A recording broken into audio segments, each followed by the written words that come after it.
Good morning, everyone.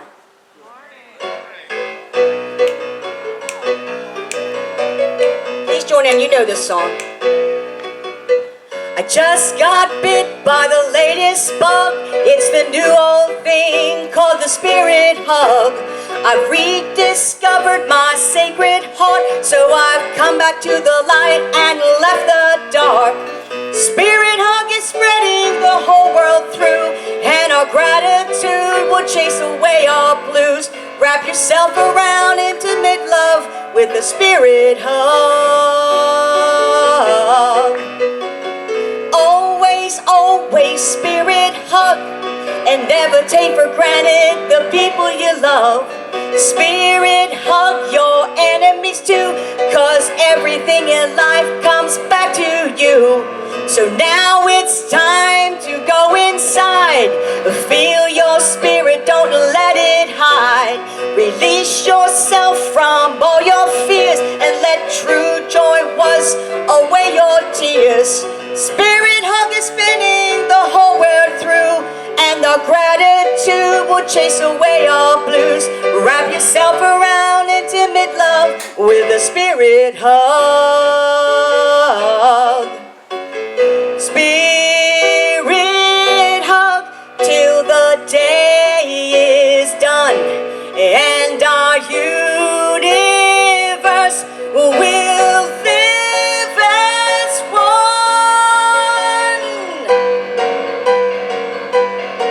So now, my friends, it's plain to see, a spirit hug is what we need. Embrace your world with a spirit hug and be guided by the heavens above.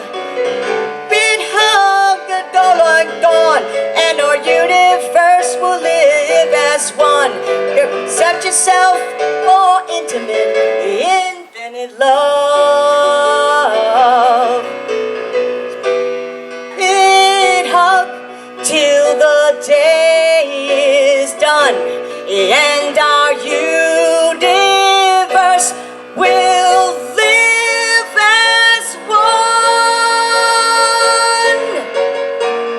with a spirit hug.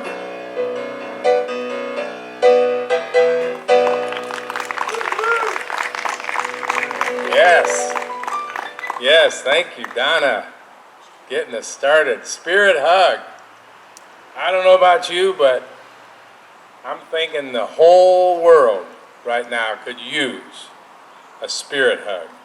A hug of any kind, but we can only do a spirit one right now. But what we can do is something we've been doing on Zoom, so put your arms out like you're going to hug, and just kind of lean slightly forward and just hug everything in sight and then everything in mind, and just give the whole world a great big group unity of spiritual center hug. Yes. So now just take a deep breath and let's have a few moments of meditation.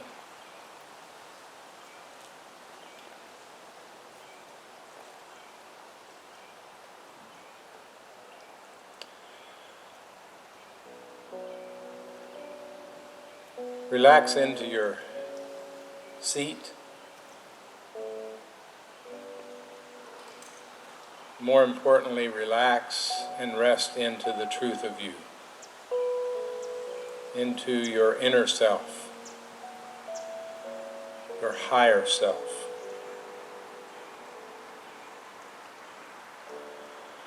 Just breathe into that.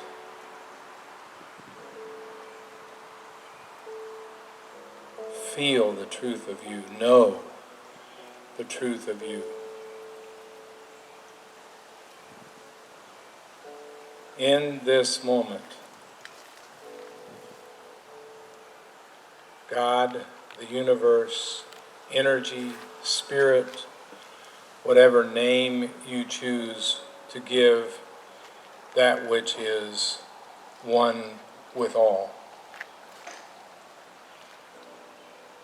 that is present at the point of view. Just take a moment to think about the significance of that. God at the point of view, the Christ at the point of view, living in this moment,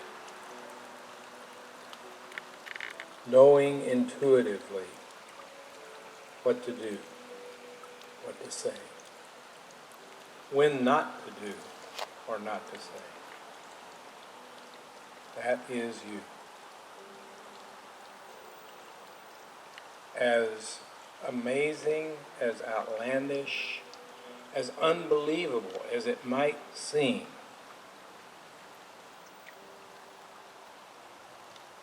breathe into its truth.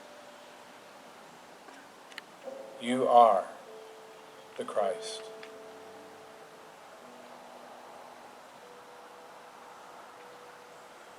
You are one with all that is. Just take a moment and breathe into that truth and rest in that truth and know the truth of you in the silence.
Now, as you gently return to the awareness of this place,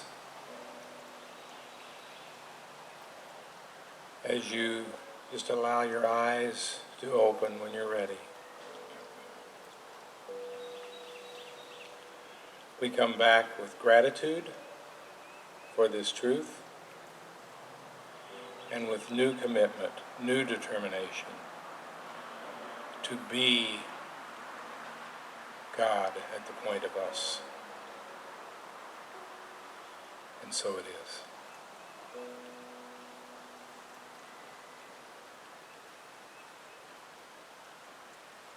Well, what fun to do this with you. I know it's strange, I know it's different, I know it doesn't feel normal, but I salute, first of all, your creative genius at coming up with this.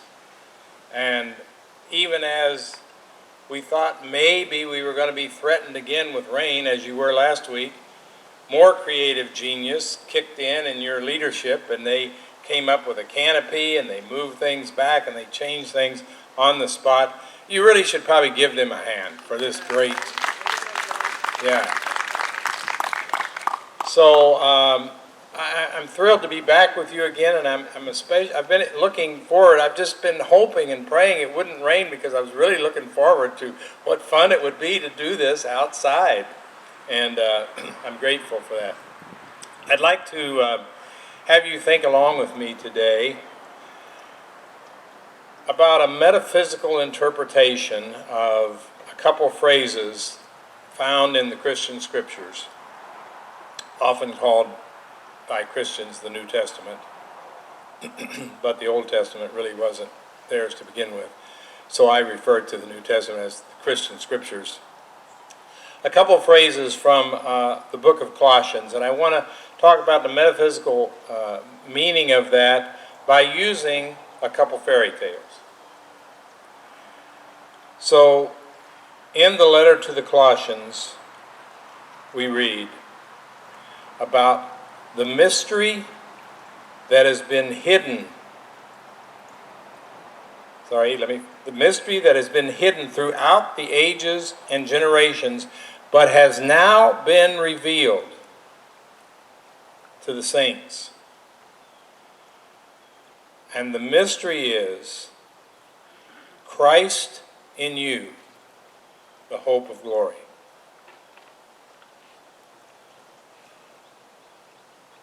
Mystery that has been hidden throughout the ages. Christ in you, the hope of glory. When you wish upon a star, makes no difference who you are. Anything your heart desires can come to you.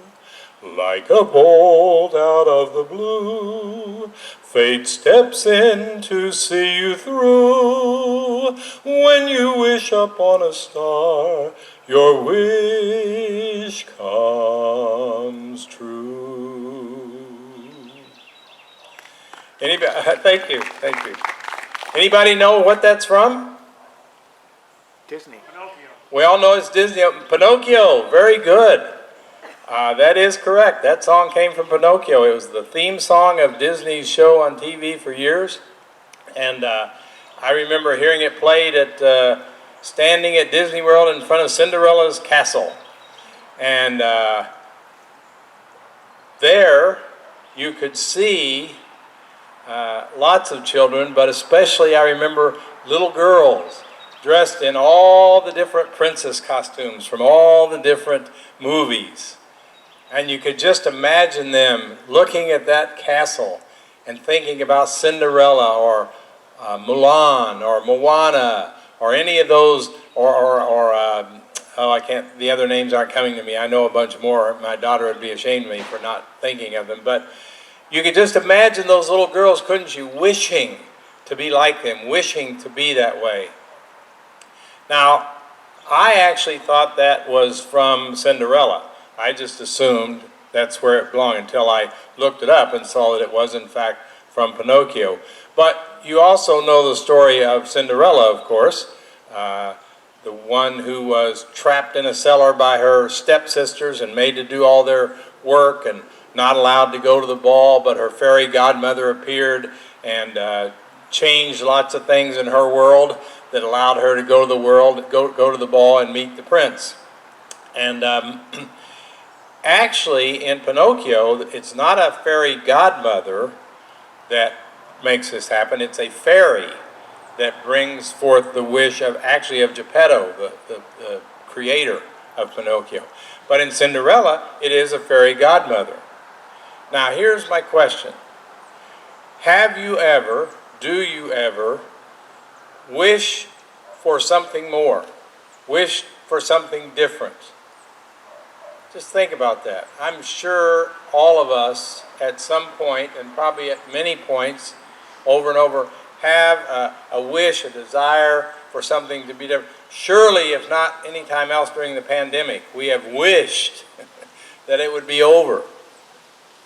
But maybe you've also at other times wished you were prettier, or smarter, or more prosperous, or more creative, or just lots of different possibilities that you've wished you could be that. Here's what I want you to know. You are greater than you have even yet imagined. And it is yours to bring that forth. But you don't have to wish on a star. It doesn't actually happen that way. You don't have to really have a fairy godmother, because a star and a fairy godmother are both outside of you. And the truth that the scripture talked about is within you. It's actually in you. And that's where the power is for you to become more than you are. And here's another truth. That longing for that wishing, that desire, that is actually your divinity calling to you. That is the real you. That is the spiritual you, the higher you, calling you up, calling you to more. Now you may have some work to do in discerning if it really is calling you to be a wealthy person and live somewhere else, but it's calling you to something higher. It's calling you to something more. And Charles Fillmore, one of the co-founders of Unity, said it this way: it is your mission to express all that you can imagine God to be. Let this be your standard of achievement. Never lower it. Never allow yourself to be belittled by the cry of sacrilege. You can attain to everything that you can imagine. If you imagine that it is possible to God, it is also possible to you. Whatever possibility your mind conceives, that is for you to attain. This is the law. Let none belittle himself or dwarf the supreme by trying to annul it. There are those who just can hardly believe that they're equal to the Christ, or that they are in fact God at the point of them. And I remember when I first heard that, and I remember it took a while for that to resound with me. And then later, I came back to this passage in Talks of Truth, where Fillmore in essence said, all that you can imagine God to be, it is your mission to become that. And anything less than that, even allowing anyone else to suggest that that's sacrilege, is annulling the law. That is what is yours to do. Now let me share with you another fairy tale, in a sense. They're called parables, but they're kind of like fairy tales because there's no reason to think it was an actual story, something that actually happened. It was something Jesus told to make a point. And he was trying to make the point of how valuable we are. And so he told a story that you probably remember about a lost sheep that was so valuable that the shepherd left all the other sheep and went to find that one sheep. And then he told a story about a woman who lost a coin.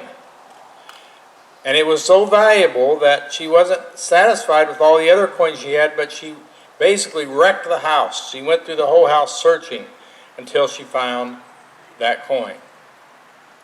And then Jesus said, there was a man who had 2 sons. The younger of them said to his father, Father, give me the share of the property that will belong to me. So he divided his property between them. A few days later, the younger son gathered all he had and traveled to a distant country, and there he squandered his property in dissolute living.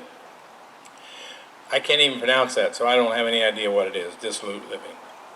Or maybe I do. When he had spent everything, a severe famine took place throughout the country, and he began to be in need. So he went and hired himself out to one of the citizens of that country, who sent him to his fields to feed the pigs. He would gladly have filled himself with the pods that the pigs were eating, and no one gave him anything. He was destitute, out of money, starving, feeding the pigs, willing to eat what the pigs were eating. And then this next phrase is incredible. But when he came to himself, he said, how many of my father's hired hands have bread enough and to spare, but here I am dying of hunger. I will get up and go to my father. when he came to himself, when we realize who we really are.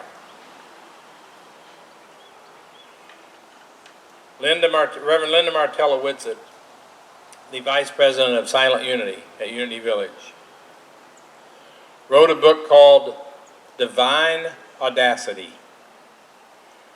And the subtitle is Dare to Be the Light of the World. We are called, I believe, especially those of us in Unity, are called to divine audacity. To have the guts, the wherewithal, to have the arrogance almost, to call ourselves God at the point of us. To say that we are the Christ. That's who we are. That's what we are. But what happens is, this human experience tends to cover that. It tends to put on a kind of a mask, if you will, so that not only can others not see the truth of us, but we have trouble even seeing the truth of us sometimes, don't we?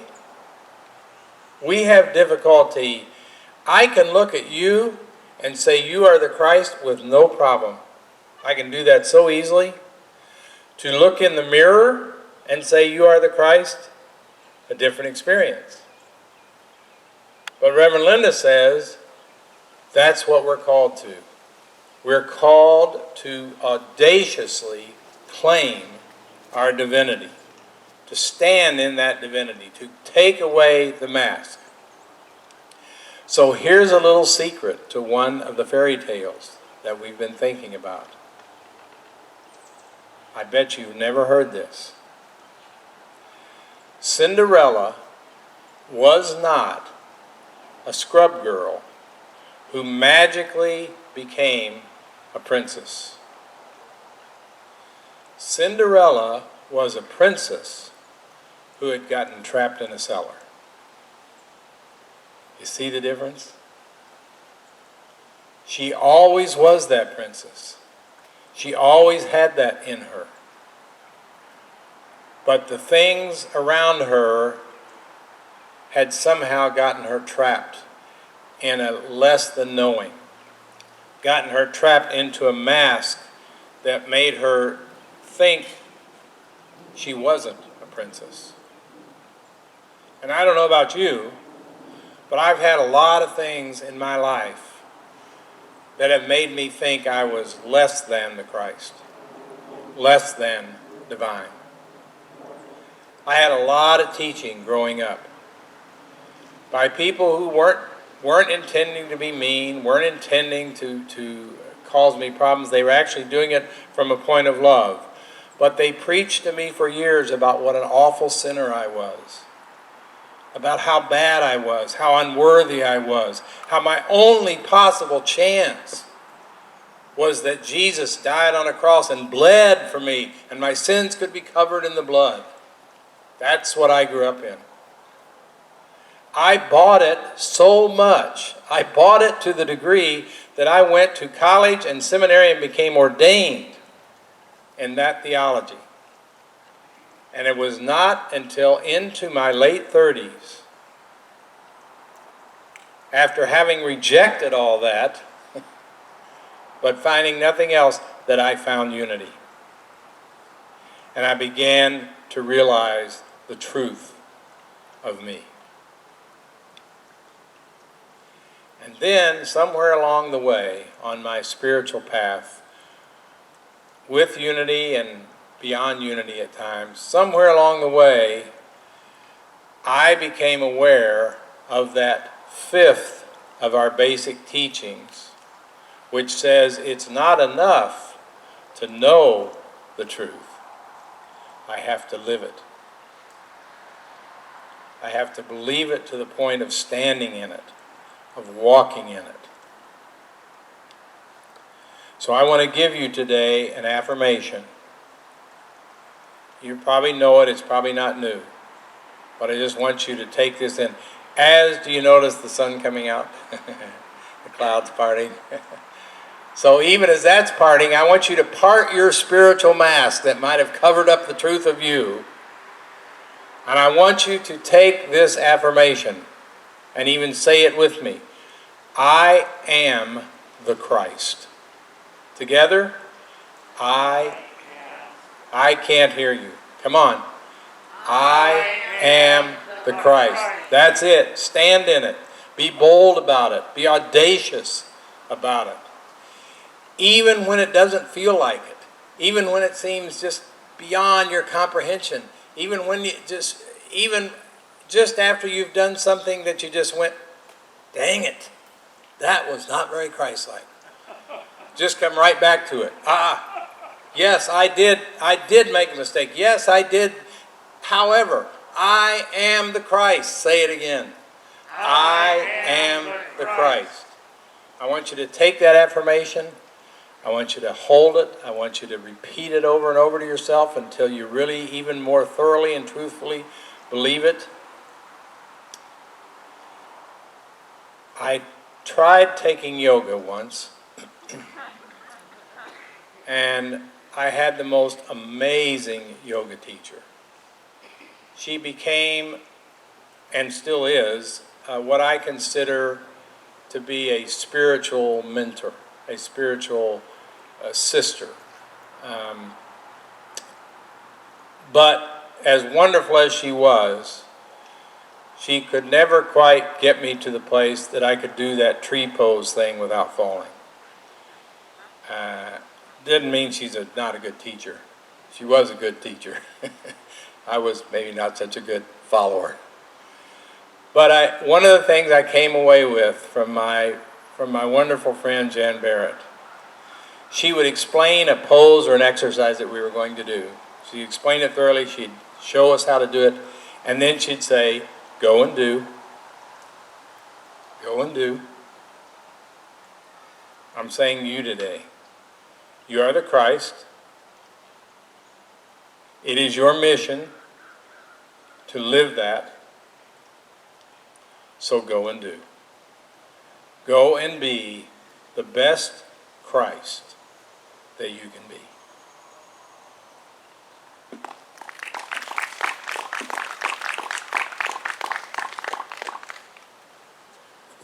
And now wonderful musical Donna is going to, along with Hector, is going to come and close us with some more wonderful music. Thank you so much.